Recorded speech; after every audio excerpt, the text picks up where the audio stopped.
Welcome back. My name is Cindy and I like to talk about relationships on this channel. Check out my playlist in the description below. In this video, I will be reviewing VH1's Couples Retreat Season 1, Episode 4. So be sure to like this video, subscribe, and click that notification bell.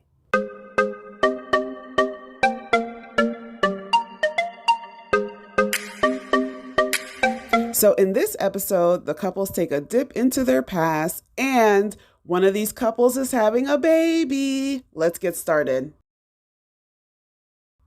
In the beginning of the episode, we see Mandisi and Yandy are by the pool, and Yandy's in the pool. Mandisi is sitting on the side of the pool. They were FaceTiming with their son, Amir, and then Yandy asked Mandisi to join her in the pool. But we learned that Mandisi's is actually has some fear about being in pools, but he does get in, stays very close to the edge, and he is not trusting that Yandy isn't going to pull him in. It was cute. They were having fun, connecting.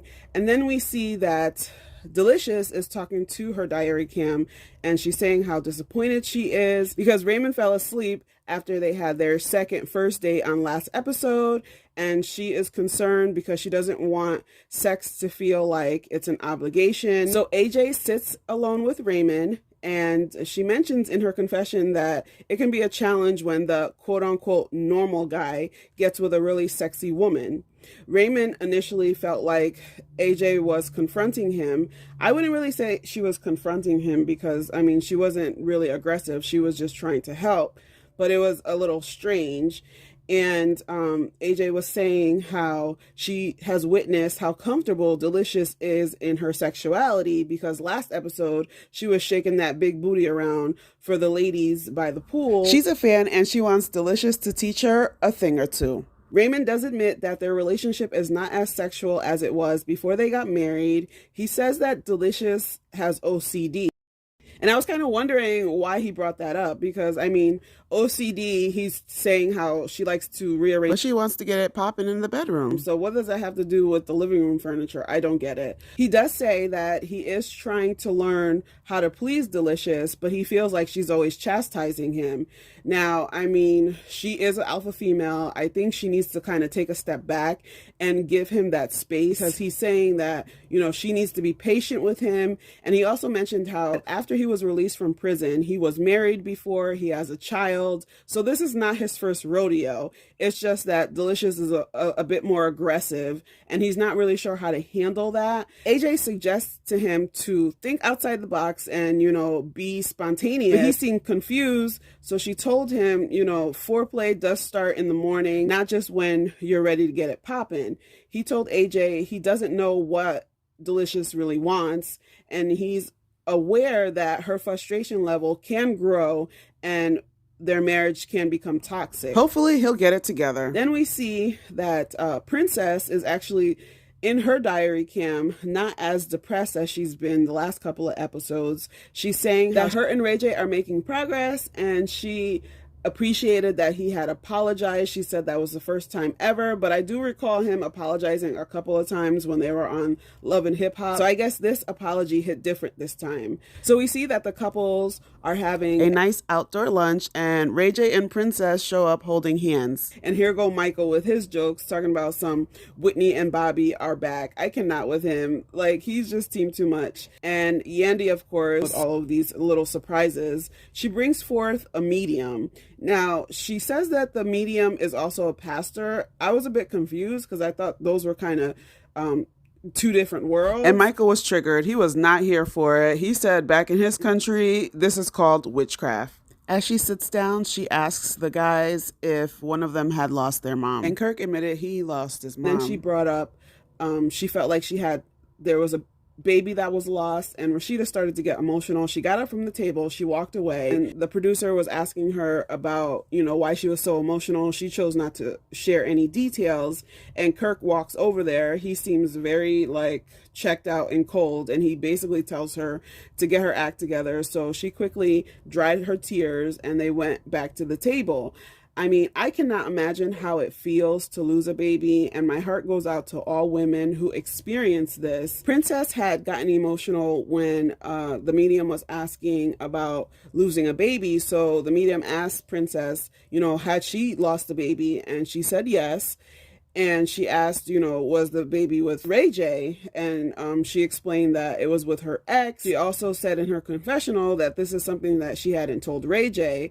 So Ray J is sitting at the table like, WTF. Then the medium drops a bomb saying souls come back, and that the soul of the baby Princess lost came back in her second child, which was very creepy, and Ray J wasn't here for it. I can totally understand, because that would have been too much for me. Ray J was in his confessional talking about listen, lady, I don't know what you're doing, but what you got going on here just is not going to end right. Miss Sixth Sense. And then the medium asked Rada and Michael to join her away from the group off to the side. They were low-key talking junk about her, so they were shook.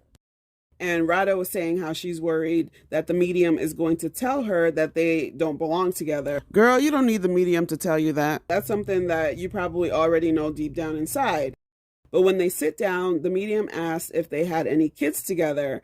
They say no, and she says she's getting baby energy. Michael confessed that Rada is pregnant and that they hadn't shared the news with anyone else. And I was thinking, no wonder she's so pressed about him giving up the side chicks. But prior to this brunch, Michael had sat down with Kirk and Rashida, and he was letting them know that, Rada's putting pressure on him, and he's giving up that lifestyle. So good luck, girl. As they're sitting with the medium, she says that she fears becoming a single mom. Girl, side chicks or no side chicks, there's no way to guarantee not becoming a single mom. I was married, had a whole husband, thinking we was going to live happily ever after. And here I am living that single mom life. You just have to do what you have to do. When women have babies, they just have to understand that at any given point, the man can walk away. And we have no control over that. So after the brunch, the couples get together because Michael is going to put on a comedy show. Before the show started, Ray J was up there giving a speech, being extra, and then he walks over and he starts talking to Kirk. For some reason, he thinks Kirk is going to put him on the right path, and it's like, have you not watched Love and Hip Hop? Kirk is not the person you want to look up to. As they're talking, Ray J tells Kirk that Princess had told him, even if they're not together, that she wants her kids to have the same father. He was so drunk, and he said she wanted him to freeze his eggs, and Kirk was like, I'm not going to say anything now, but I need to let him know that guys do not have eggs. Then Kirk brings up, well, I'm not trying to be messy, but have you brought up the lingerie you saw in her purse? Ray J had told Kirk a couple episodes back that he saw that Princess had lingerie in her purse and he didn't know what that was all about. Ray J said no, he hadn't asked her. So here go Kirk talking about, well, don't ask her. And it's like, why did you even bring that up? Ray J goes back on the stage and gives another drunken speech about how we have beautiful wives and there are men out here trying to steal our wives and blah, blah, blah, blah, blah. And it's like, if you don't want another man to be checking for your wife, make sure that you're doing what you need to do. Ray J was hella drunk and he was just acting a fool. Princess was sitting there like, what the hell is going on?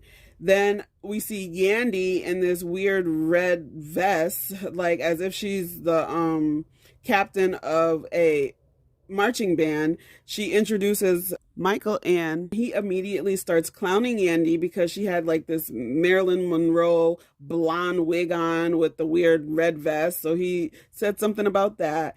Then he talked about how Rashida was trying to be a different woman for Kirk every day with all her different wigs. He was like, you got a red one, a blue one, now this green one looking like a leprechaun, because she did have this green wig on. It was like a two-tone green wig. And so when he called her a leprechaun, I was like, no, he didn't. I was cracking up. Michael is a mess. Then he goes over to Raymond and Delicious, and he's letting Raymond know that he's lucky to have such a sexy woman on his hands. Low-key, I feel like he wants Delicious to be one of those side chicks that he and Rada explore. He starts to talk about how Delicious was with his ugly friend, Flava Flav.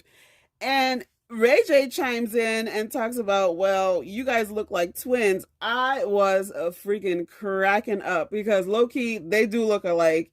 And Ray J, being drunk, decided he was going to put that out there. Michael fired back, talking about how he discovered Kim Kardashian, and his one wish is to basically get laid by his wife. It was a mess. They were just going back and forth. And that was pretty much the end of the episode. Comment below and let me know what you think about the couple. I think this is a really cute and fun show about Black love, and it's something to look forward to on Monday nights. Join me here next week. Don't forget to subscribe, and I will see you in my next